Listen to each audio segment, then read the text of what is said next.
तो आज हम शुरू करते हैं हमारा नया टॉपिक। इसका नाम है डायरेक्ट एंड इनडायरेक्ट स्पीच। इसको हम एक नाम और देते हैं। क्या नाम देते हैं? नरेशन। नरेशन दोनों एक ही बात है, चाहे आप उसको डायरेक्ट और इनडायरेक्ट स्पीच कहिए, चाहे उसको नरेशन कहिए। तो बेसिकली आपके सिलेबस के हिसाब से अगर बात करें तो आपको करना क्या होता है इस टॉपिक में। आपको एक डायरेक्ट स्पीच दी जाती है और आपको इसको चेंज करना होता है इसमें इनडायरेक्ट स्पीच में। ये चीज हमें करनी है। इससे पहले कि हम लोग अपना डायरेक्ट से इनडायरेक्ट नरेशन का कन्वर्जन शुरू करें, जरूरी ये है कि ये समझना कि डायरेक्ट स्पीच और इनडायरेक्ट स्पीच में डिफरेंस क्या है, क्यों इन्हें ऐसा कहा जाता है। इस चीज को समझना जरूरी है। फिर इसके बाद हम लोग ये भी समझेंगे कि डायरेक्ट स्पीच का स्ट्रक्चर क्या है, क्योंकि बिना डायरेक्ट स्पीच के स्ट्रक्चर को समझे हम सही तरीके से उसको इनडायरेक्ट स्पीच में नरेट नहीं कर पाएंगे। तो सबसे पहले हम लोग ये देखेंगे कि डायरेक्ट और इनडायरेक्ट स्पीच में डिफरेंस क्या है, क्यों इन्हें डायरेक्ट और इनडायरेक्ट स्पीच कहा जाता है। सबसे पहली बात, डायरेक्ट स्पीच क्या है। डायरेक्ट स्पीच, डायरेक्ट जैसा कि इसके नाम से स्पष्ट है, डायरेक्ट का मतलब क्या होता है? प्रत्यक्ष, सामने। कहने का मतलब ये, और स्पीच का मतलब क्या है? बोली गई बात। जो भी स्टेटमेंट दिया गया है वो क्या है? एक स्पीच है। तो जब किसी स्टेटमेंट को उसका ओरिजिनल स्पीकर बोल रहा होता है, उस समय जो स्पीच बोली जा रही होती है वो क्या कहलाती है? Direct speech. अब इनडायरेक्ट क्या है? इनडायरेक्ट स्पीच क्या है कि जो ओरिजिनल स्पीकर ने जो बात बोली है उस बात को कई सारे लोगों ने सुना, और उस बात को सुनकर आगे जब तीसरे व्यक्ति को, चौथे व्यक्ति को, पांचवें व्यक्ति को जब वो बताया गया, किसके द्वारा? दूसरे व्यक्ति के द्वारा, जो कि उस स्पीच का ओरिजिनल स्पीकर नहीं है। जब दूसरा व्यक्ति तीसरे व्यक्ति, चौथे, पांचवें व्यक्ति को वो बात बताएगा, वही सेम बात जो उसने सुनी थी, तो हम उस स्पीच को क्या कहेंगे? Indirect speech. जैसे उसका एक एग्जांपल लेते हैं। मान लीजिए आप एक क्लास में बैठे हुए हैं, आप उस दिन प्रेजेंट है क्लास में, आपका जो फ्रेंड है वो एब्सेंट है। क्लास में टीचर ने अनाउंस किया कि बेटा कल छुट्टी रहेगी, कल मैं थोड़ा काम से बाहर जाऊंगा, छुट्टी रहेगी। जिस समय टीचर ये बात बोल रहे हैं, क्योंकि ओरिजिनल स्पीकर कौन है इस बात का कि कल छुट्टी रहेगी? टीचर। तो जो टीचर जिस समय बोलेंगे वो कौन सी स्पीच होगी? डायरेक्ट स्पीच होगी। अब आपने इस बात को सुना और आपका जो फ्रेंड नहीं आया था, एब्सेंट था क्लास में, वो आपको शाम को मिला घर पे। आप जब इसी बात को अपने फ्रेंड को बता रहे होंगे कि टीचर ने क्लास में अनाउंस किया है कि कल छुट्टी रहेगी, उस समय जब आप जो स्पीच बोल रहे होंगे वो कौन सी स्पीच कहलाएगी? इनडायरेक्ट स्पीच कहलाएगी। तो दोनों में फर्क सिंपल सा है। जब ओरिजिनल स्पीकर बोले बात को तो डायरेक्ट स्पीच, और जब सुनने वाला आगे उसी बात को किसी और को बताए, तीसरे, चौथे, पांचवें व्यक्ति को बताए, तो वो स्पीच कौन सी कहलाएगी? आपकी इनडायरेक्ट स्पीच कहलाएगी। अब हम आगे डिस्कस करेंगे कि एक डायरेक्ट स्पीच का स्ट्रक्चर क्या होता है, उसमें कौन कौन से पार्ट्स होते हैं, कौन सा पार्ट क्या चीज रिफ्लेक्ट करता है। क्योंकि जब तक हमें डायरेक्ट स्पीच का स्ट्रक्चर पता नहीं चल पाएगा, तब तक हम सही तरीके से उसे इनडायरेक्ट स्पीच में कन्वर्ट नहीं कर पाएंगे। पंखा नहीं चल रहा है, तो लोग अब डिस्कस करेंगे structure of direct speech. Direct speech के स्ट्रक्चर को हम लोग डिस्कस करेंगे, क्योंकि ये जरूरी है इस चीज को समझने के लिए कि एक डायरेक्ट स्पीच के कौन कौन से पार्ट्स होते हैं और किसको हमें बदलना है, किसे नहीं बदलना है।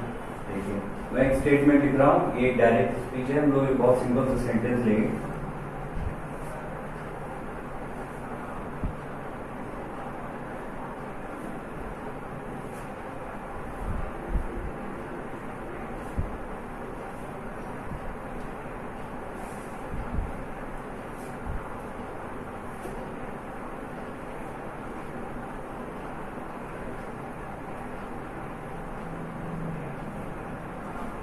एक स्टेटमेंट है, ये एक डायरेक्ट स्पीच है। देखिए ध्यान से, Ravi said to Mohit, comma, inverted comma, you are my best friend. अगर आप इसको ध्यान से देखें तो ये पूरा जो स्टेटमेंट है ये दो पार्ट्स में डिवाइडेड है।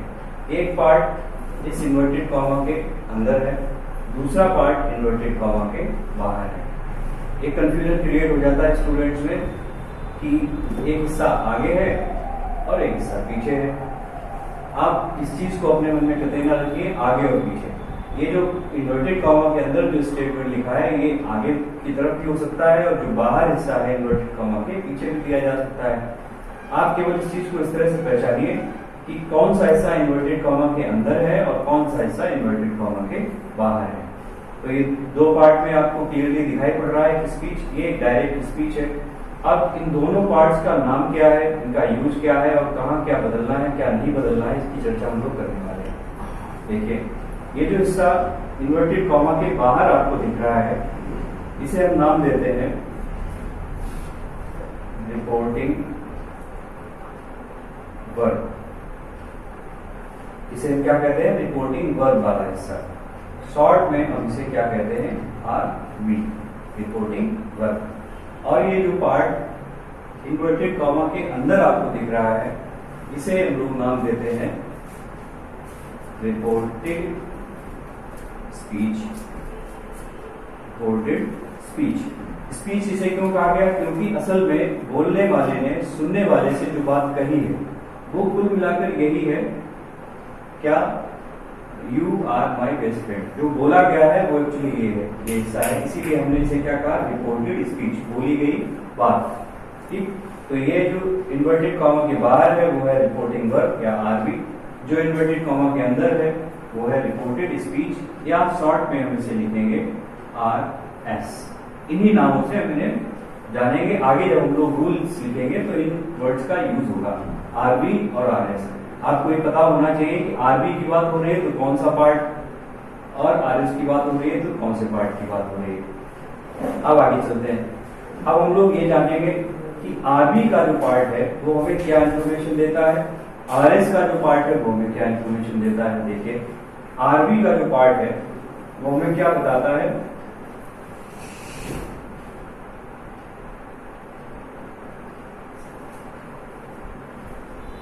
किसने कहा, मतलब who said, किससे कहा, किससे कहा, मतलब टू whom। RV वाले हिस्से से हमें पता चलता है किसने कहा और किससे कहा, मतलब स्पीकर कौन है और लिसनर कौन है, सुनने वाला कौन है और बोलने वाला कौन है। जैसे यहाँ देखिए, रवि सेड टू मोहित, रवि ने मोहित से कहा, तो किसने कहा, हु सेड, रवि सेड। किससे कहा, टू हुम, किससे कहा, जो ये बात कही गई किससे कही, मोहित से कही।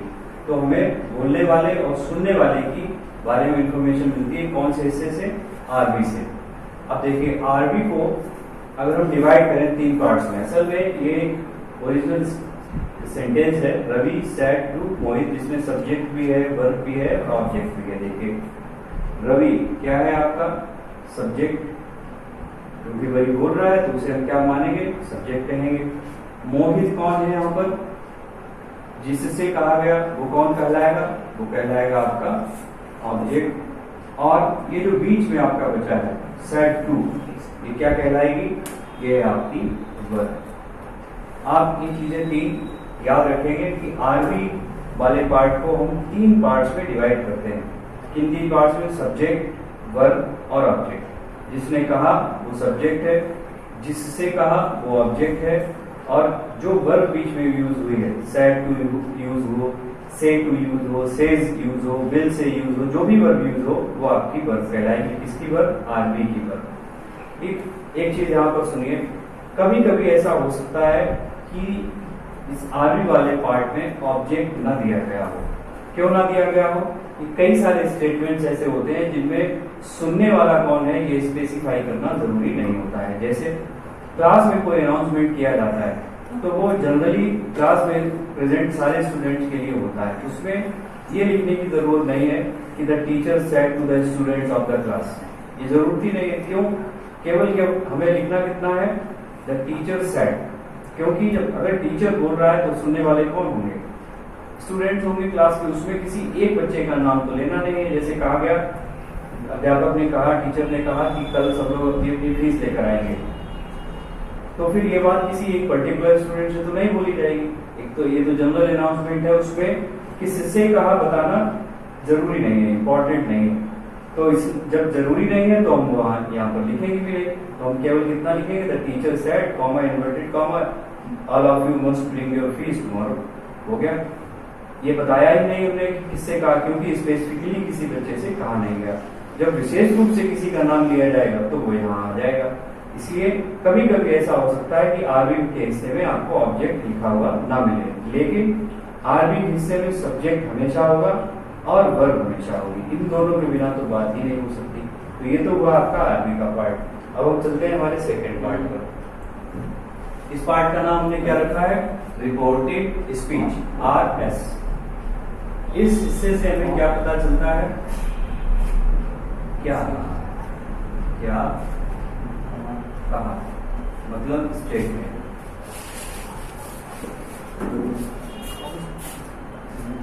स्पीकर ने क्या स्टेटमेंट दिया, वो आपको मिलेगा कहाँ, यहाँ इस जगह पे। कौन से वाले हिस्से में, RS, रिपोर्टेड स्पीच वाले पार्ट में। क्या कहा गया, जो भी बोला गया वो यहाँ है। अब जब सेंटेंस की अगर हम एनालिसिस करें तो इसमें आपको हमेशा एक कंप्लीट सेंटेंस मिलेगा लिखा हुआ, जिसमें सब्जेक्ट होगा, वर्ब होगी, ऑब्जेक्ट होगा। ये सेंटेंस अलग अलग टाइप का हो सकता है। ये सेंटेंस पॉजिटिव हो सकता है, ये नेगेटिव हो सकता है, ये इंटरोगेटिव हो सकता है, ये इंपरेटिव हो सकता है, ये एक्सक्लेमेटरी हो सकता है, ये ऑब्जेक्टिव हो सकता है। कितने टाइप के सेंटेंसेस हैं, उनमें से कोई एक टाइप का सेंटेंस यहाँ पर आपको लिखा हुआ मिल सकता है, क्योंकि ओरिजिनल बात यही है कि क्या कहा गया। ठीक, तो ये तो आपके दोनों पार्ट हो गए, आरबी और RS। अब आगे हम लोग ये जानने की कोशिश करेंगे कि असल में हमें कौन कौन से हिस्से बदलने हैं और कौन कौन से हिस्से नहीं बदलने। सबसे पहली बात, आरबी का जो सब्जेक्ट है, आरबी है, आरबी का जो सब्जेक्ट है इसे बिल्कुल भी आपको चेंज नहीं करना है। आरबी में अगर ऑब्जेक्ट दिया गया है, ऑब्जेक्ट को भी आपको चेंज नहीं करना है। इन दोनों चीजों को बिल्कुल भी टच नहीं करना है।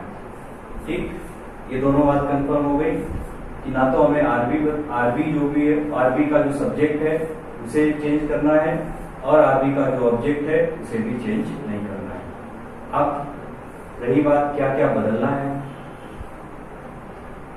सबसे पहली चीज, ये जो रिपोर्टिंग वर्ब में वर्ब का जो पार्ट है, सैड टू या सैड या से टू, सेज टू, इस तरह के जो शब्द आएंगे इन्हें आपको चेंज करना है रूल के अकॉर्डिंग। वो सारे रूल्स अभी आपके आगे आने वाले हैं, क्योंकि ये सारे रूल्स डिपेंड करते हैं यहाँ लिखे हुए सेंटेंस पर। यहाँ सेंटेंस असर्टिव है तो इसको बदलने का रूल अलग होगा, इंपरेटिव हो जाएगा तो इसको बदलने का रूल अलग हो जाएगा, इंटरोगेटिव ये वाला सेंटेंस हो जाएगा तो इसको बदलने का रूल अलग हो जाएगा।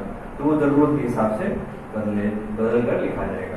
पहली चीज जो बदलने वाली है। उसके बाद दूसरा नंबर जिस चीज को बदलने का है वो है इनकी पंक्चुएशन के निशान, कॉमा, इन्वर्टेड कॉमा, ओपनिंग और क्लोजिंग दोनों।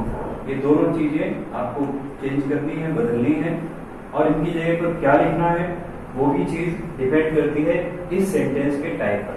जो ये RS में जो सेंटेंस लिखा गया है ये कौन से टाइप का है इस पर डिपेंड करती है बात कि आप इस कॉमा, इन्वर्टेड कॉमा को हटाकर क्या लिखेंगे। देखिए सारे जितने भी चेंजेस के रूल्स हैं वो सब डिपेंड यहीं से करेंगे कि इसका टाइप क्या है, असर्टिव है या इंटरोगेटिव है या इंपरेटिव है या एक्सक्लेमेटरी है या ऑब्जेक्टिव। ठीक है, तो दूसरी चीज हमें कन्वर्ट चेंज करनी है क्या, ये जो पंक्चुएशन का सिंबल है। अब आगे चलते हैं। ये जो स्टेटमेंट यहाँ लिखा है RS में, जो भी स्पीच लिखी है, सेंटेंस दिया गया है, जिस भी टाइप का है, उसमें हमें क्या चीजें बदलनी है, वो 3 मेन पॉइंट्स हैं। पहला चीज हमें बदलना है इसका टेंस, और एक बात हमेशा ध्यान रखेंगे, यदि बदलने लायक है तो, ये बात हमेशा लागू है, यदि बदलने लायक है तो, इफ नेसेसरी, ये हमेशा स्टार मार्क लगा है कि यदि बदलने लायक है, रूल के अकॉर्डिंग बदलना चाहिए तो बदलेंगे, नहीं बदलना है उसे, अगर रूल है कि उसे बदलना नहीं है तो नहीं बदलेंगे। तो पहला तो टेंस के बारे में सोचना है। दूसरी चीज हमें जो बदलने के लिए सोचना है वो है प्रोनाउंस। आरएस में जो प्रोनाउंस आएंगे उन्हें भी बदलने के बारे में सोचना है, लेकिन स्टार मार्क इसके भी ऊपर लगा है हमेशा कि यदि बदलने लायक होगा तो बदलेंगे। जैसे प्रोनाउंस के लिए रूल्स होते हैं कि फर्स्ट पर्सन भी चेंज होते हैं, सेकेंड पर्सन भी चेंज होते हैं, लेकिन थर्ड पर्सन चेंज नहीं होते। तो प्रोनाउन जब भी आएगा आपको बदलने के बारे में सोचना तो है, लेकिन बाई चांस मान लीजिए अगर थर्ड पर्सन आपको मिल जाता है तो फिर उसका रूल ये है क्या, उसमें चेंज नहीं होता है तो फिर हम उसको चेंज भी नहीं करेंगे। तो टेंस बदलेंगे यदि जरूरी है तो, प्रोनाउन बदलेंगे यदि बदलने लायक है तो, नियम है बदलने का तो बदलेंगे। और थर्ड पॉइंट जो है जो बदलना है हमें वे है कुछ स्पेशल वर्ड्स। स्पेशल वर्ड्स कौन कौन से, जैसे here, now, today, yesterday, tomorrow, इस तरह के जो वर्ड्स होते हैं इन्हें हम यहाँ नाम दे रहे हैं क्या, स्पेशल वर्ड्स। इन्हीं वर्ड्स को वर्ड्स शोइंग नियरनेस भी कहा जाता है। क्या कहा जाता है, वर्ड्स शोइंग नियरनेस। तो इन वर्ड्स शोइंग नियरनेस को दूरी सूचक, फारनेस दिखाने वाले शब्दों में बदल दिया जाता है। तो एक चीज, सबसे पहली चीज जो बदलने लायक है वो आपकी आरबी का वर्ब। दूसरी चीज जो हमें बदलनी है वो है पंक्चुएशन के निशान। और थर्ड, फोर्थ और फिफ्थ जो चीज आपको बदलनी है वो क्या है, इस सेंटेंस के अंदर 3 चीजें हमें बेसिकली बदलनी है, जिनमें पहला है टेंस, दूसरा है प्रोनाउन और तीसरा है स्पेशल वर्ड। और बाकी जो छोटे छोटे रूल्स हैं, टेंस को कैसे बदला जाएगा, प्रोनाउन को कैसे बदला जाएगा, स्पेशल वर्ड को कौन से वर्ड की जगह क्या लिखा जाएगा, वे सब हम लोग आगे डिस्कस करेंगे। अब एक बहुत इंपॉर्टेंट बात सुनिए कि जो भी कन्वर्जन होगा वो आपका डिपेंड इस सेंटेंस के टाइप पर करेगा। ये बात मैं फिर से कह रहा हूं, इस सेंटेंस का टाइप ऑफ सेंटेंस बड़ा इंपॉर्टेंट है। आपको ये जानकारी सबसे पहले जुटानी है कि इन्वर्टेड कॉमा के अंदर जो सेंटेंस दिया गया है, जिसे हम लोग क्या नाम दे रहे हैं, आरएस, ये कौन से टाइप का है, असर्टिव है या इंटरोगेटिव है या इम्परेटिव है या ऑपरेटिव है या एक्सप्लेनेटिव, इसी पर डिपेंड करता है सब कुछ हमारे रूल्स। अब हम लोग आगे एक एक रूल करके डिस्कस करते जाएंगे कि कब कौन सा रूल अप्लाई करना है, कैसे टेंस बदलने हैं, कैसे प्रोनाउन बदलने हैं और स्पेशल वर्ड्स को कैसे बदलना है। इसके बाद कुछ एक्सेप्शन रूल्स भी आएंगे, उनको भी हम लोग डिस्कस करेंगे।